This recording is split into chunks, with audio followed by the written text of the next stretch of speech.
ኢትዮጵያ ህዝቡ የሚሸከመው የኢኮኖሚ ሸክምና የመንግስት የዕዳ ወጥመድ እንዲሁም የኢትዮጵያ ኢኮኖሚ በኢራን ጦርነት ሽፋን ስለመለጠፍ ሚኒስቴሩ በፓርላማ ያቀረቡት አደገኛ የበጀት ጉድጓድና የዕዳ ሰላም ጤና ይስጥልኝ የተከበራችሁ የቻናላችን ተከታታዮች፣ የኢትዮጵያ ኢኮኖሚ ከምንጊዜውም በላይ በከባድ ዕዳ ማጥ ውስጥ ገብቷል። መንግስት ለበጀት ዓመቱ የመደበው 2.34 ትሪሊዮን ብር ከፍተኛ ቁጥር ብቻ ሳይሆን ከጀርባው የተደበቀውን የመንግስትን የእቅድ ውድቀት የሚያሳይ ትልቅ ምልክት ነው። የገንዘብ ሚኒስቴሩ የኢራን ጦርነት ነው የነዳጅ ዋጋ ያነረብን ሲሉ፣ በሌላ በኩል ደግሞ የውጭ አበዳሪዎችና የቦንድ ባለቤቶች ኢትዮጵያን በፍርድ ቤት ለመክሰስ መዘጋጀታቸው የተሰማ ነው። ታዲያ የውጭ ሀገር ጦርነት ለኢትዮጵያ ኢኮኖሚ ውድቀት ብቸኛው ሰበብ ሲሆን ይችላል ወይስ የኢኮኖሚ ቀውስ በራሱ በመንግስት የፖሊሲ ስህተት የተፈጠረ ነው? ዛሬ በትንታኔያችን በኢራን ጦርነት ሽፋን የሚከናወነውን የሀገራችን የኢኮኖሚ ጉድ፣ መንግስት ከህዝብ የሚደብቃቸውን እውነታዎች በዝርዝር እንፈትሻለን። ይህ ዘገባ የኢኮኖሚ እውነታችንን የሚያገላልጥ እና ዝምታን የሚሰብር ነው። አብራችሁን ቆዩ። ዛሬ የምንመለከተው የኢትዮጵያን የገንዘብ አቅም፣ የመንግስት የእቅድ አቅጣጫ፣ የዜጎችን ኑሮ በቀጥታ የሚፈታተን አሳሳቢ የኢኮኖሚ ዘገባ ነው።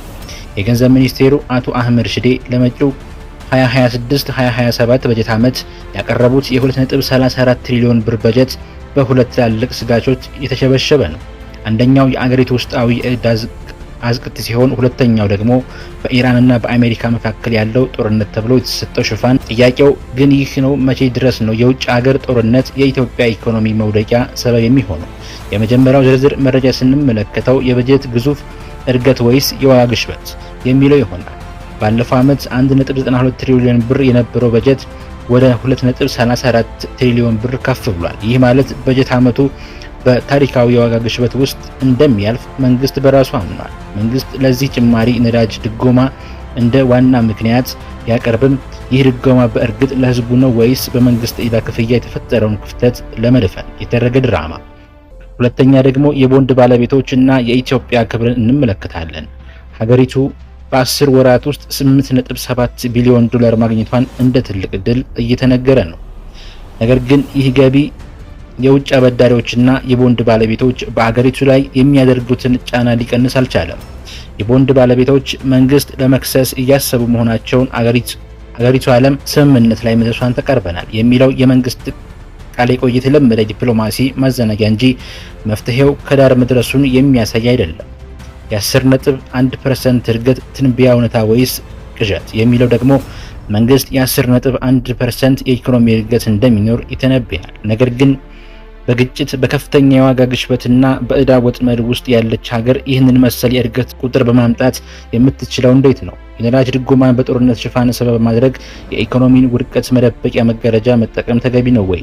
የመንግስት ተጠያቂነት እየታለ የሚለው ደግሞ ሌላ ትኩሳትን ያነሳል። የዕዳ ማዋቀር ንግግሮች እየተካሄዱ ነው ይባላል። ሆኖም የህዝብ ግብር በነዳጅ ድጎማ ስም ለውጭ ጦርነት ተጽዕኖ ሲውል የዜጎች የኑሮ ደረጃ መውረድን ማንም እያነሳው አይደለም። የመንግስት የውጭ አስተዳደር በቁጥጥር ስር ካልዋለ የመጪው ዓመት በጀት የዕዳ ክፍያ ብቻ ሆኖ ሀገሪቱን ወይ ይበልጥ አስቸጋሪ ሁኔታ እንደሚገፋት ግልጽ ነው። የመካከለኛው ምስራቅ ጦርነት ለኢትዮጵያ ኢኮኖሚ ማሽቆልቆል ሰበብ ሊሆን አይችልም። የችግሩ ምንጭ የመንግስት የዕዳ ፖሊሲ፣ የእቅድ ብቃት ማነስና የዋጋ ግሽበትን መቆጣጠር አለመቻል ነው። መንግስት ህዝቡን በቁጥጥር ስር በቴክኒካዊ ቃላት ከማደናገር ይልቅ የዕዳውን ተጨባጭ ሁኔታ እና የመፍትሄውን መተግበሪያ መንገድ በግልጽ ሊነገር ይገባል። ውድ ተመልካቾቻችን፣ ይህ 2.34 ትሪሊዮን ብር በጀት በአገሪቱ ላይ ምን ተጽዕኖ ይኖረዋል? የኢራን ጦርነት ሰበብ ተብሎ እየተቃረበ ያለው ምክንያት ተቀባይነት አለው?